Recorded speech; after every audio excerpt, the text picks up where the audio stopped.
see if you notice right now, what is missing in this room?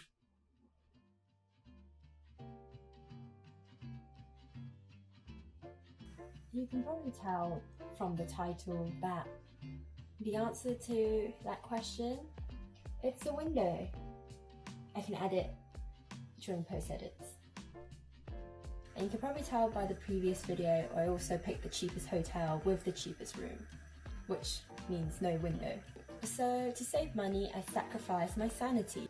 Today's actually the 10th of November, so I only have 4 days left. I'm actually feeling alright without a window. I feel like even if I did have a window, being able to look outside and not actually go outside, I feel like that's kind of worse. But yeah, let me show you what my room's like. So here's the door that I can't leave until the 14th of November. So we walk in, here's the bed I tried to make. Not great, but here you go. It's actually two single bed put together to become a double bed. So there's that gap, and one mattress is a bit more used than the other. And then the colourful wall, here's the desk and a big mirror.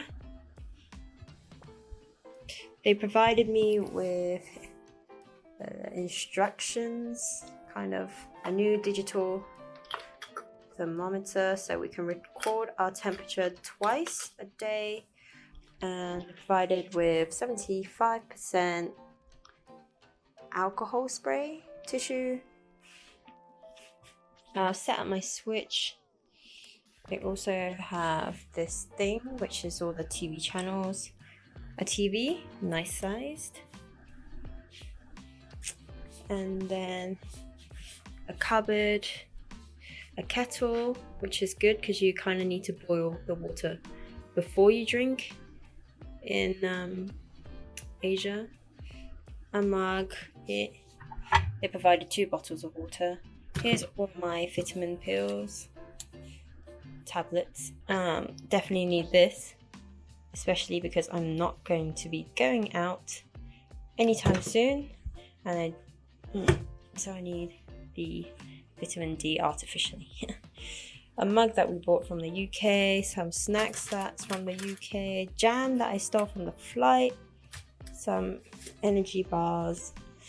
Oh yeah, have some tea or coffee, and we can request more if we want. There's a fridge, nothing's in it.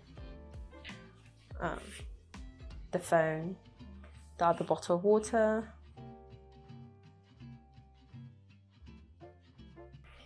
Yep, here's the bathroom, looking a bit messy, I apologise.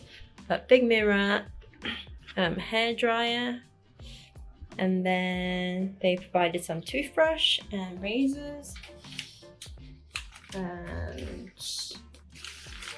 shower cap, and a hairbrush, some cups. This is all my stuff, creams, whatever. They also provided toothpaste, some cotton ear swab things, towels. They also provided a bar of soap to do your laundry bar of soap, and then towels to clean because they can't come in to clean. The shower, we got a bathtub so you can take a bath, and also they did provide some shampoo and body shower lotion, which is good because I didn't bring any of my shampoo. I don't really use conditioner, so it's not a big deal. And with all the light switch, they have a cling film attached, so it's easier for them to disinfect, which applies for the controller, the box, and other light switch. So I paid for my room 27,000 Taiwan dollars. Nina paid $34,500, so that's an extra $7,500, which is about £200. Well, we both wanted to book the same type of room, but because it's so popular, it was the only one left for the period of time I'm staying. So here are some pictures.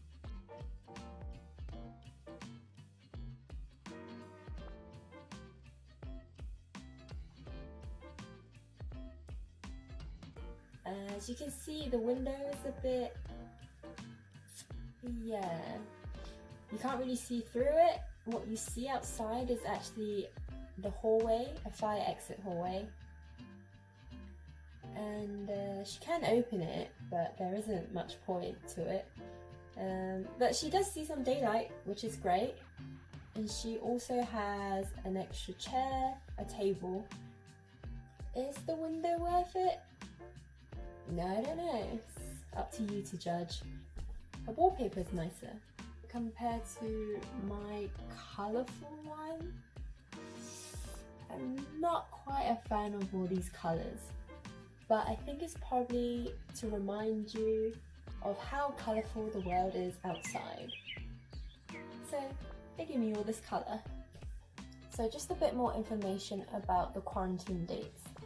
I know everyone is saying 2 weeks, but what does 2 weeks actually mean? From when to when?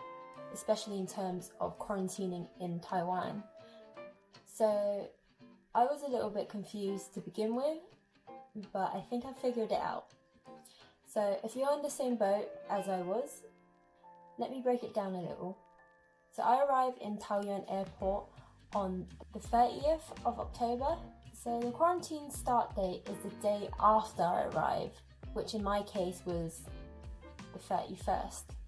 So you include the 31st and then add 14 days, which will equal to the 13th of November.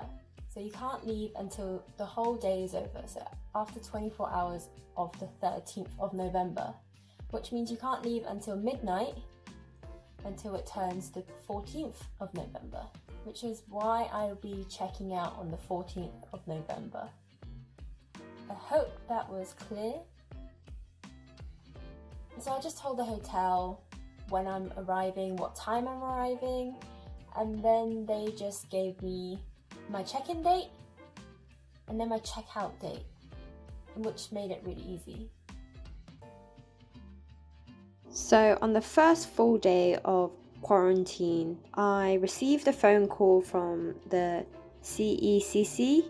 They called to introduce themselves and said he was in charge of me and just asked where I'm staying, which number room I'm staying at, and then just explain the rules again, like I'm not allowed to leave the room.